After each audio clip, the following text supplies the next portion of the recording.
가장 많이 보는 성경이 빌립보서지요.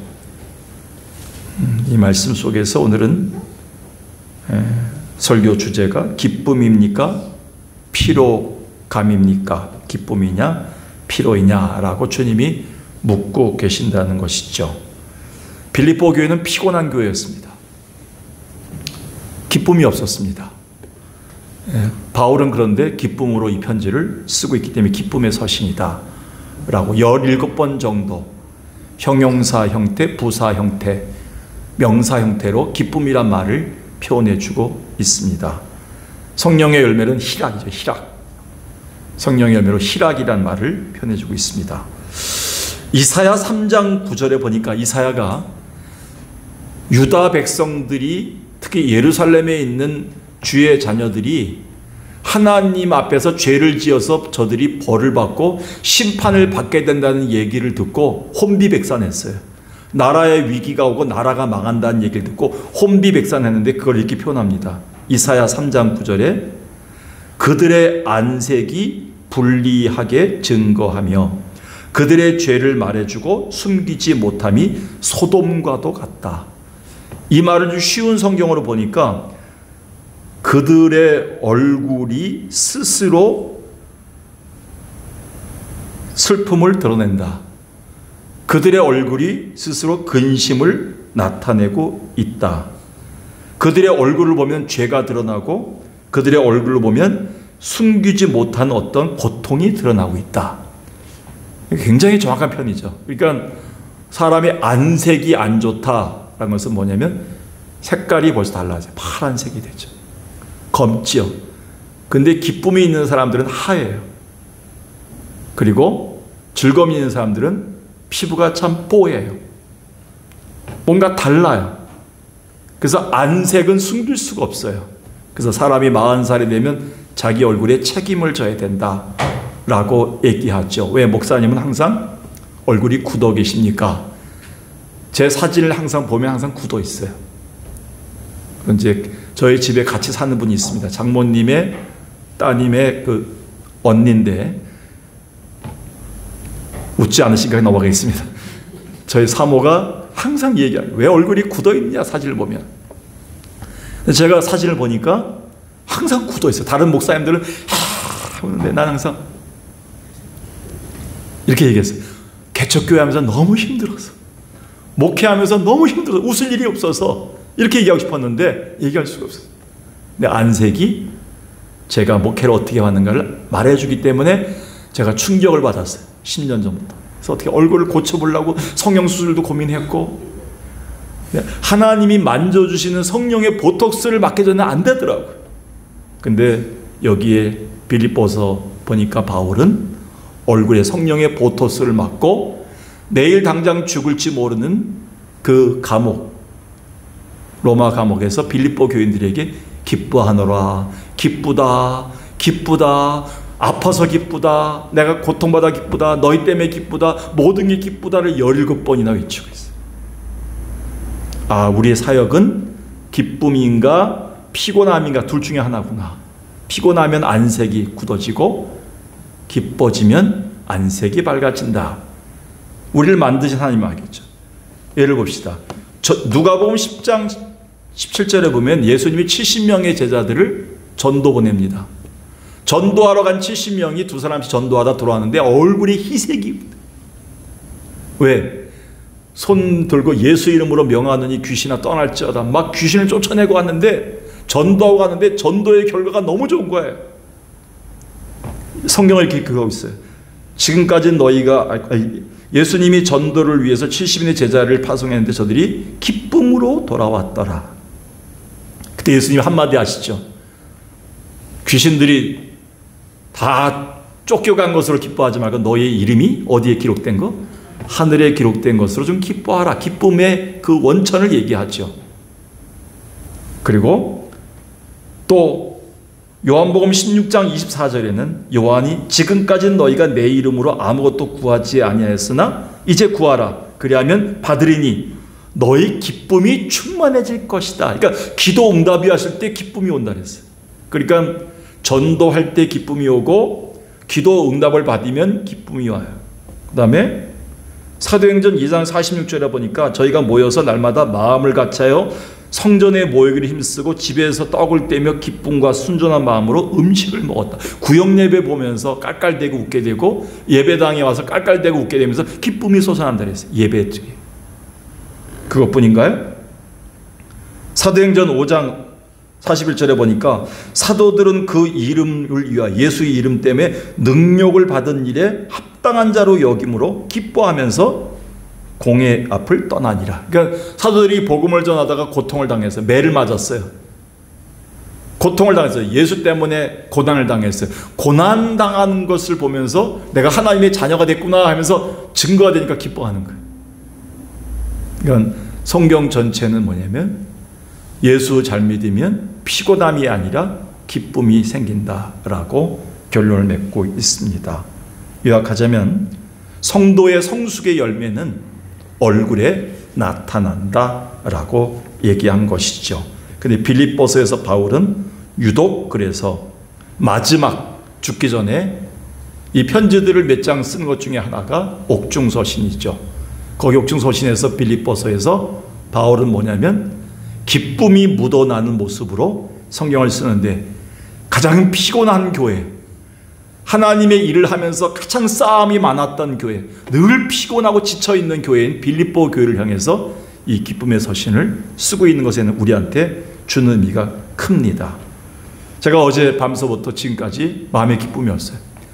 내가 1979년 10월 26일인가에 대통령 하야하고 아침에 학교를 갔는데 탱크 때문에 못 들어갔어요. 그로부터 40일 동안 대학을 못 들어갔어요. 3명 친구들과 모여서 기도하다가 잡혀갔어요.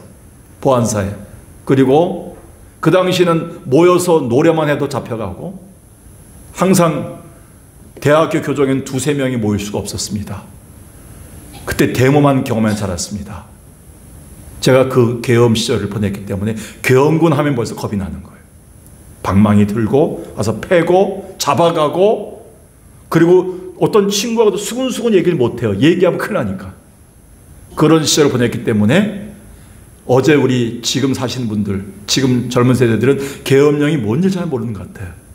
이거는 잘못하게 되면요, 어제 특전사들이라든지 경찰들이 헷가닥했으면요, 그냥 무조건 순종했으면요, 국회고 뭐고 다 없어, 다 해산시켰습니다. 원래는 계엄 내리면 해산하는 거예요. 모든 정당과 출판의 자유가 다 없어지는 겁니다. 모든 자유를 빼고 계엄사령관이 대통령이 되는 겁니다. 그래, 그런 거를 생각하셨을까요? 대통령도? 또 그런 걸 생각하면서 밑에 사람들도 지금 데모하고 있을까요? 또 이때다 싶어서 어젯밤부터 지금까지 광화문에서 앉아서 지금 대통령 하야만을 외치고 있는 노동자들이 있습니다. 일은 안 하고요. 큰일 났습니다, 이 나라가 지금. 이 때를, 나라를 살리는 때로 삼아야 되는데 전부 다 뭐냐면 걱정, 근심을 주는 사람들만 있어요. 이때 우리가 정신을 차리고 이 말씀을 다시 볼 필요성이 있습니다. 빌립보서 3장 1절에 보니까 바울이 이렇게 얘기합니다. 다시 한번 읽어볼까? 시작. 끝으로 나의 형제들아 주 안에서 기뻐하라. 너희에게 같은 말을 쓰는 것이 내게는 수고로움이 없고 너희에게는 안전하니라. 끝으로라는 말이 옛날 성경에는 종말로라서 종말로. 편지를 쓸 때 종말로 끝으로라는 말이 나오면 내가 마지막으로 할 말이 있다는 뜻이에요. 마지막으로 할 말이 뭐냐면 빌립보 교인들의 기쁨을 회복하는 일이에요. 너희에게 주 안에서 기뻐하라 라는 것이 바울이 요구했던 거예요. 그런데 빌립보 교인들은 왜 기쁨이 없었고 피곤하게만 했는가? 왜 지치게만 했는가?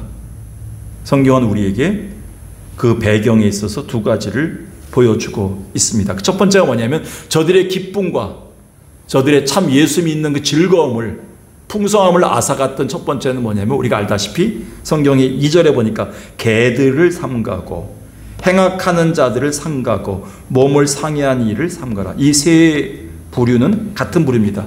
유대인들입니다.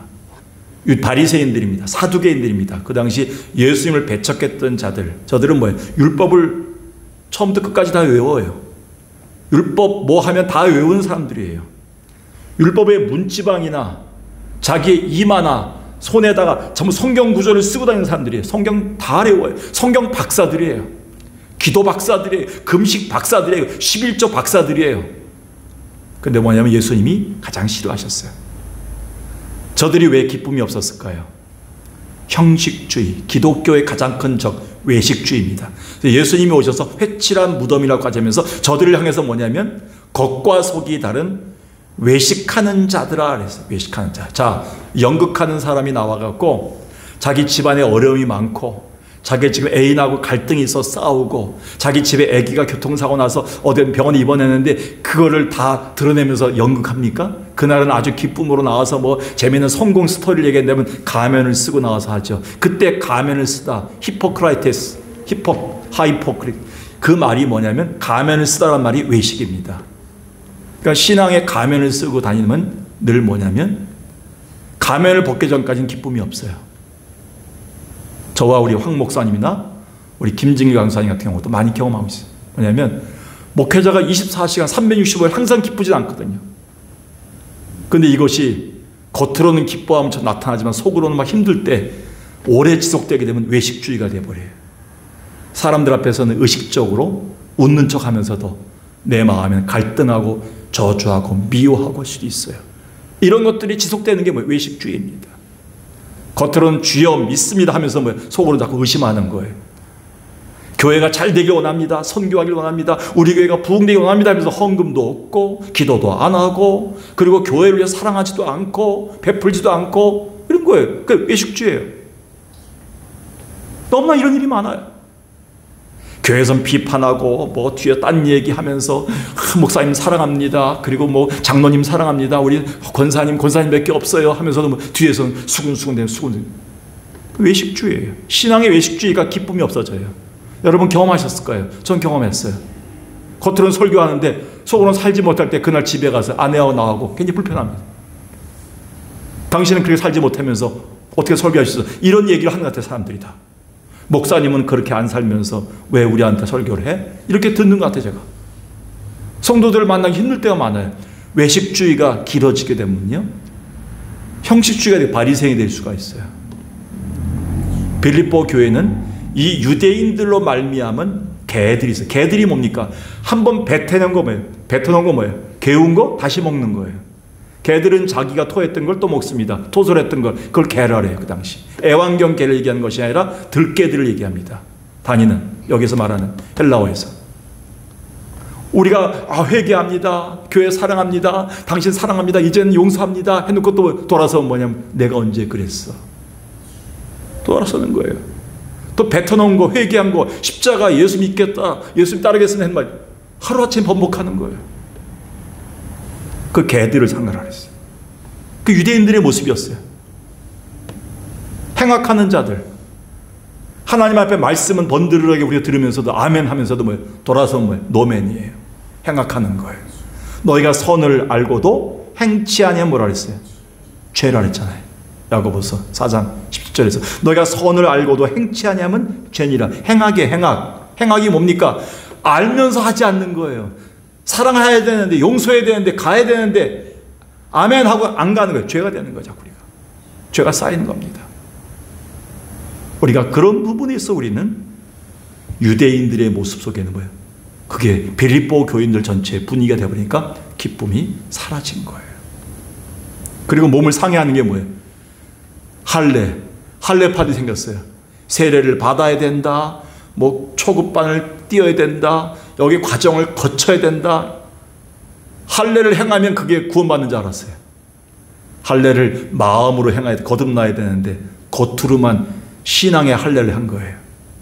몸만 상의한 거예요. 그래서 옛날엔 손할례당이다 라는 말로 썼어요. 할례를 해야 하는 자들이에요. 오히려 하나님의 교회를 파괴한 자들이 되어버린 거예요. 이 유대인들이. 그것 때문에 그들에게는 뭐예요? 어떤 자들이 나타났어요? 신앙의 완벽주의자들이 생겼어요. 이게 교회에서 가장 문제되는 게 뭐냐면 전도회나 특별히 이 구역예배에서 가장 문제되는 게 완전주의자들입니다. 완전주의자는 다른 말로 얘기하면 메시아 형인들이 있어요. 항상 어떤 사람들이 얘기할 때 그 같이 과정을 같이 생각하지 안 하고 결론만 내준 사람이 있어요. 그거 얘기하지 마. 그거 잘못된 거야.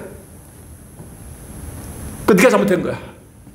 정죄하고 자기가 메시아가 되는 거예요. 자기가 예수님이 되어버리는 거예요. 항상 정답을 자기가 내리는 거예요. 이번 주 설교 내용이 뭐예요? 그래도 여전히 예수님이 정답입니다가 제가 이번 주 설교입니다. 제가 지난번 황석희 목사님의 설교 들으면서 은혜를 받았어요. 그래도 주님이 복음이 정답이라는 거예요. 그걸 다시 느낍니다. 12월 달에서. 저는 느끼면서 뭐냐면 빌립보 교인들에겐 예수 그리스도가 없었어요. 그러니까 주 안에서 기뻐하라. 예수 안에서 기쁨을 찾아야 되는데 자꾸 뭐예요? 내가 종교적인 행위를 했다, 봉사를 했다, 직분을 받았다, 이만큼 했다, 할례를 행했다, 그만큼 내가 봉사했는데 이런 걸로 따지다 보니까 뭐예요? 개들이 돼버린 거예요. 자기 뱉어낸 거 또 주워 담고 하면서 또 먹는 거예요. 그러니까 완전주의가 생긴 거예요. 성경 봅시다. 12절 봅시다. 12절에 보니까 어떤 자들이 나타났어요? 내가 이미 3장 12절 내가 이미 뭐예요? 얻었다. 온전히 이루었다. 이런 자들이 나와 있어요. 이분은 완벽해요. 이분은 누가 와서 지적하면 안 돼요. 누가 와서 가르치면 안 돼요. 교정할 게 없어요. 수정할 게 없는 사람들이에요. 그런 사람들이 있어요. 가끔가다. 누가 지적하면 큰일 난 사람이에요. 지적하면 그날부터 이 사람은 메시아가 되기 때문에 힘들어요. 배울 게 없는 사람들이에요. 온전히 이루었다는 자들이 빌립보 교인들이 있었어요. 완벽주의자들. 그러니까 부족한 사람들을 용납하지 못해요. 정죄하는 거예요. 그런 사람들과 만나면 항상 자기가 죄를 지은 것처럼 생각해요. 아, 내가 잘못했구나 하는 생각도 해요. 저는 그런 형님들 사이에서 자랐어요. 워낙 형님들이 항상 1등에 내가 2등 한 번 한 것 때문에 맞은 적이 있어요. 형한테. 항상 상을 타요. 항상 회장이에요. 전교회장. 항상 최고의 대학만 가셨어요. 나 근데 일부러 비틀어서 항상 2번째를 갔어요. 그때마다 너는 우리 집안에 이게 뭐냐? 우리 집에서. 항상 그런 얘기를 하고 자랐어요. 그런 들으면서. 그때 내가 큰 죄를 지은 것 같았어요. 우리 집안에. 목회하는데 개척교회를 하는데 우리 옆에 있는 교회는 개척한 지 뭐 2년 만에 200명이 모이더라. 그런 얘기만 하시는 거예요. 내가 잘못해서 교회를 잘못하고 있는가? 제가 잘못한 줄 알았어요. 열심히 하는데. 옆에서는 정죄하는 식구들, 정죄하는 사람들이 많았어요. 아, 정답을 내릴 분은 예수밖에 없는데 교회 안에서도 정죄하다 보면요. 서로 판단을 내는 사람들이 많다 보면요. 피곤한 교회가 돼버려요. 부흥이 될까요? 아니오시다. 교회는 나오지 않은 사람들이에요. 그런 분위기 속에서 누구든지 와도 받아주고 누구든지 안아주고 칭찬해주고 누구든지 웃어줄 수 있는 교회, 그 기쁨이 있는 교회를 성도들, 안색이 달라진 교회를 원하시겠죠. 결론입니다. 시간이 없어서 지금 이 빌립보 교회가 완벽주의 그리고 완전주의, 형식주의, 외식주의로 가는 것에 대해서 바울은 이렇게 시작합니다. 한번 다시 한번 읽어볼까요? 3절. 자, 시작. 하나님의 성령으로 봉사하며 예수로 자랑하고 육체를 신뢰하지 아니하는 우리가 곧 할례파다. 자, 기쁨을 앗아가는 것들의 원인을 2절에서 얘기를 했습니다. 그러면서 3절에서 이렇게 얘기합니다. 성령으로 봉사하며, 하나님이 주신 성령으로 봉사. 이 봉사라는 말은 NIV 영어 성경에 보면 서비스가 나옵니다. 서비스. 다른 번역본 27개 정도의 번역본 중에 19개의 번역본 중에서는 워십이란 말로 번역합니다. 워십. 예배입니다. 예배. 그러니까 우리가 예배를 드릴 때 성령이 나를 인도하시고, 오늘도 교회 봉사로 나왔을 때 성령이 나를 인도하시고, 오늘도 구역 예배 나고 전도의 모임을 하면서 성령이 나를 인도하시는 일이 줄어들게 되면 성령이 나를 이끌어서 헌금하게 되고 성령이 나를 이끌어서 교회 나오고 그런 게 자꾸 줄어들게 되면 뭐예요? 기쁨이 사라지는 거예요. 근데 성령이 주관하는 시간이 많아지고 성령 때문에 뜨거워지고 성령 때문에 순종하게 되고 이렇게 되면 뭐예요? 기쁨이 생길 수밖에 없어요. 성령으로 예배하는 일이 있어야 된다. 자, 묻습니다. 요한복음 4장 23절. 너희가 예배할지니 그런 때가 온단다. 너의 예배할 때가, 이런 때가 온단다 하면서 사마리아 여인에게 얘기했어요. 예수님께서. 그러면서 뭐예요? 너희가 뭐와 뭐로 예배하라고요? 신령과 진정으로 예배할 때. 신령이란 말은 성령이에요. 인스프리트인데 원래는 이 영이 사람의 영으로 되어 있지만 요한복음 전체를 볼 때는 성령이에요. 그리고 진정이 뭐냐면 우리나라 진리로 번역되는데 인트루스예요. 이게 인트루스가 하나님의 말씀이신 예수 그리스도예요. 너희가 진리를 알지니 진리가 너희를 자유케 하라. 이 진리가 누굽니까? 예수 그리스도. 그러니까 그 예배드리면서 예수가 중심이 되어야 되고 예수님께 집중이 되어야 되고 예수님을 알고 가야 되고 예수님을 더 많이 아는 지식을 얘기해. 바울이 시간이 없지만 그 전에 얘기했던 내가 그리스도를 알고 그리스도를 내가 얻은 것 때문에 모든 것을 버린 참 지식인 예수를 얘기하는 거예요. 그러니까 오늘 우리가 기쁨을 얻으려면 뭐예요? 누구의 지식을 많이 알아야 돼? 예수님. 오늘도 예배당에 나와서 어제 요만큼 알았던 예수님을 이만큼 알고 가면 기쁨이 생기는 거예요. 이런 고난을 통해서 내가 옛날에 이 정도 알았던 예수님을 이만큼 알으면 예수님의 죽으심과 부활을 체험했기 때문에 이만큼 기쁨이 생기는 거예요. 그리고 오늘도 여기 교회에 나왔다 간 게 어떤 사람 때문에 내가 나와야 되는 어떤 의무감이 아니면 누가 인도하신 것 때문에 성령이 내게 주신 힘으로 왔고 성령의 힘으로 봉사했다면 우리는 뭐예요? 기쁨이 다시 생긴다는 거예요. 이거 얘기하자면 시간이 많이 걸립니다. 여기 쓴 게 많지만 근데 결론이 있습니다. 그러면서 누구를 자랑하라 했어요? 바울이 얼마나 자기의 육신을 자랑했습니까? 가말리엘 문화성의 바리새파요, 바리새 히브리인 중에 히브리인이요, 이스라엘 민족이요, 베냐민 지파요, 자기가 모든 스펙이 엄청납니다. 근데 바울은 자기가 자랑했던 것들을 예수님을 아는 순간부터 다 버렸다 그랬잖아요. 그러면서 누구를 자랑한다고요? 그리스도 예수만 자랑할 때 뭐가 생긴다고요? 기쁨이 생겨요. 제가 오늘날 설교하고 간 다음에 찜찜할 때가 많아요. 하루 종일 찜찜해요. 일주일 내내. 그때 제 자랑이나 제 설교가 많이 들어갔을 때는요, 하고 싶은 말이 조금이라도 들어가면요 굉장히 죄책감을 느껴요.